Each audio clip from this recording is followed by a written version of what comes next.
முன்னாடி நம்ம இப்போ கட் பண்ணோம் இல்லைங்க, அந்த கட் பண்ணது தான் இப்போ நான் வந்து ஸ்டிச் பண்ண போகிறேன். ஃப்ரண்ட்டு தான் எடுத்துக்கிறேன். இப்போது ஃப்ரண்ட்டு நம்ம வந்து தச்சு வந்து அதை எடுத்துக்கிறேன்.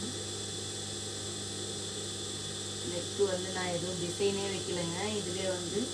இதுலேயே டிசைன் வந்துருக்குல்ல, அதையே அவங்க வந்து வைக்க சொல்லிட்டாங்க. அதனால் நான் வந்து எந்த டிசைனுமே வைக்கிறேன், சும்மா ப்ளைனாக கொடுப்பேன். நம்ம இது மாதிரி வந்து இதுலேயே இது மாதிரி நெக்லேயே வந்து டிசைன் வந்ததுன்னா நம்ம வந்து கட் பண்ணவே வேணாம், அப்படியே வச்சுருப்போம். அதேமாதிரி வந்து இதுலேயும் கட் பண்ண வேண்டாம், இங்கேயும் வந்து நம்ம கட் பண்ண வேணாம். நெக்கு கட் பண்ண தேவையில்லை. கட் பண்ணிட்டோன்னு வச்சுக்கேன், அது கரெக்டாக நம்மளுக்கு வந்து செட் ஆகாது. ரெண்டு நெக்கும் ஒழுங்காக உட்காராது. இது வந்து நம்ம எவ்வளோ தேவை, இவ்வளோ பெருசோ நம்ம வந்து பண்ண முடியாது. நான் வந்து நழுவக்கூடாதுன்னு நான் வந்து ஊசியில் வந்து டேப் பண்ணிட்டேன். வந்து நான் இந்த பக்கம் வந்து தச்சு டேப் பண்ணிட்டேன். அதை அப்படியே நம்ம இப்படி திருப்பி போட்டு நம்ம இப்படி தைச்சாதான் வந்து என்ன ஆகும்னா கரெக்டாக அந்த இதோட வந்து இந்த நெக்கு நம்ம இப்படி தைச்சோம்னா நம்மளுக்கு அளவே தெரியாதுல்ல. அதனால இப்படி திருப்பிட்டு நம்ம இந்த ஷேப்பை அப்படியே நம்ம எடுத்துன்னு வரணும். அப்படியே அந்த ஷேப்பை அப்படியே நான் ட்ராப் பண்ணுவேன். மிஷின் தான் கொஞ்சம் சரியில்லை, அடிக்கடி மாதிரி நூல் கட்டாயினே இருக்குது. நானும் மெக்கானிக்கை வர சொல்கிறேன், தெரிஞ்ச வரையும் நான் வந்து ரெடி பண்ணிப்பேன். எல்லாத்துக்கும் மெக்கானிக்கெல்லாம் கூட மாட்டேன். எனக்கு மிஷின் பற்றி தெரியும். வந்து ஊசி மாற்றுறது, சிசர் அங்கே வச்சுட்டேன்னா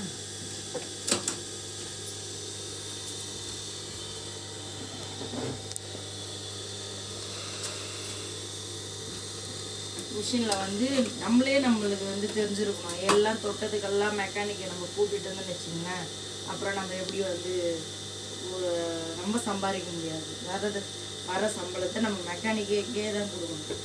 இது வந்து சிம்பிள் தான்.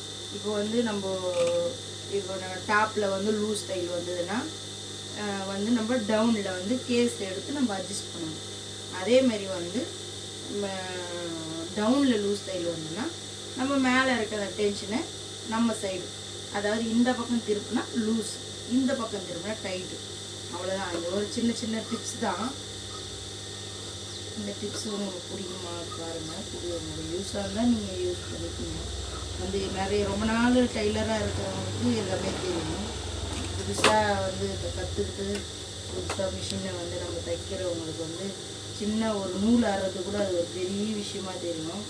அந்த நூல் அறத்துக்கு காரணம் என்னன்னா, ஒன்று த்ரெட்டு டைட்டாக இருக்கணும், அப்படி இல்லைன்னா வந்து ஊசி மொக்கையாக இருக்கணும், அப்படின்னா நம்ம கரெக்டாக ஊசி வந்து பாயிண்ட் வச்சு போட்டுருக்கணும்.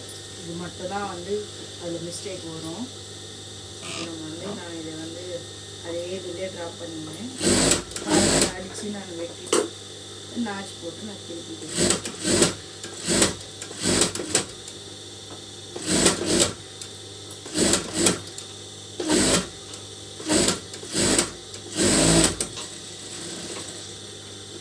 நாச்சு போட்டு நான் திருப்பிட்டேன். இப்போ பாருங்க, இப்போ கரெக்டாக வந்து அதோட ஷேப் கரெக்டாக வந்துடுச்சுங்களா. கரெக்டாக ஃப்ரண்ட்டு இந்த ஷேப் வந்து கரெக்டாக வந்துடுச்சு நம்மளுக்கு நெக்கு. அவ்வளோதான். இப்போ நம்ம அது மேலேயே வந்து டாப்பில் வந்து நம்ம அதுக்கேற்ற மாதிரி ஸ்டிச் பண்ணுறோம்.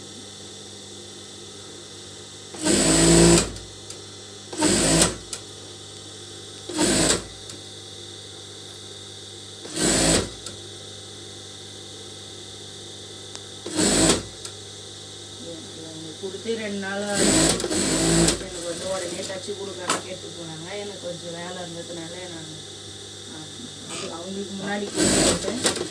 தைக்கிறதுனால இவங்களுக்கு நம்ம லேட் ஆகிடுச்சு.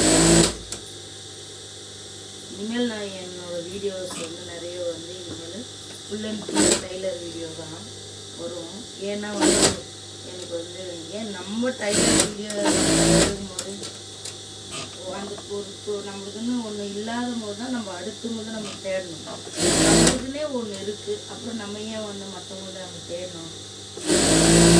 அதனால் நான் இனிமேல் வந்து டைலர் உங்களுக்கு யூஸ்ஃபுல்லாக இதை பயன்படுத்தி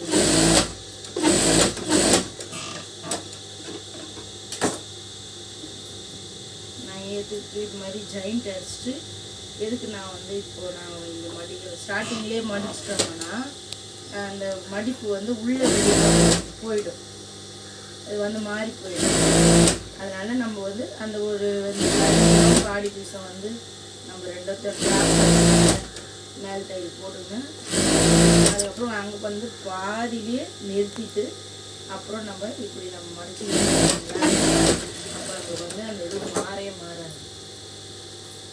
இப்போ நம்ம போடுற தையல் இப்போ ஸ்டிச் தையல் உள்ளே போயிட்டு, அதுக்காக தான் நான் இப்படி தைப்பேன்.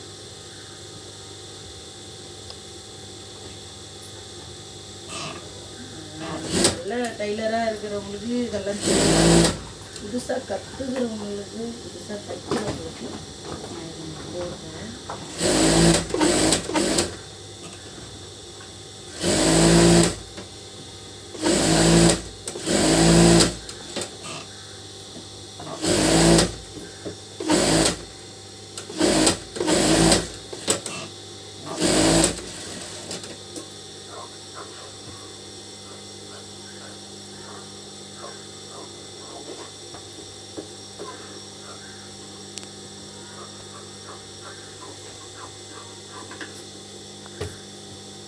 அதேமாரி வந்து இந்த சுடிதார் வந்து நம்ம ஃபுல்லாக இந்த எக்ஸ்ட்ரா துணி விட்டுருந்தோம்ங்களா, இந்த ஓப்பன் மடித்து அடிக்கிற இடத்துல ஃபுல்லாக ஒட்டி நம்ம வெட்டிடவே கூடாதுங்க. நம்ம வந்து இந்த ஓரமாக நம்ம வந்து கொஞ்சம் துணி விட்டு கச்சா விட்டுட்டு நம்ம இந்த மாதிரி நம்ம கழிச்சின்னா இங்கே நம்ம மடிக்கிறதுக்கு இங்கே நம்ம கொஞ்சம் துணி ஈஸியாக இருக்கும். அதேமாரி வந்து ஃபினிஷிங்கு நல்லா வரும், சுருக்கமாக வராது. ஃபினிஷிங்கை நம்ம நல்லா சூப்பராக எடுத்துக்கணும். அதுக்காக மட்டும்தான் நம்ம கொஞ்சம் துணி விட்டுட்டு நம்ம வெட்டணும். நம்ம லைனிங்கோடு மடிச்சோம்னா நம்மளுக்கு வந்து அது ஃபினிஷிங் ஒழுங்காகவே உட்காராது, முறுக்கிக்கிட்டு வரும், ரிங்கிள்ஸாக வரும்.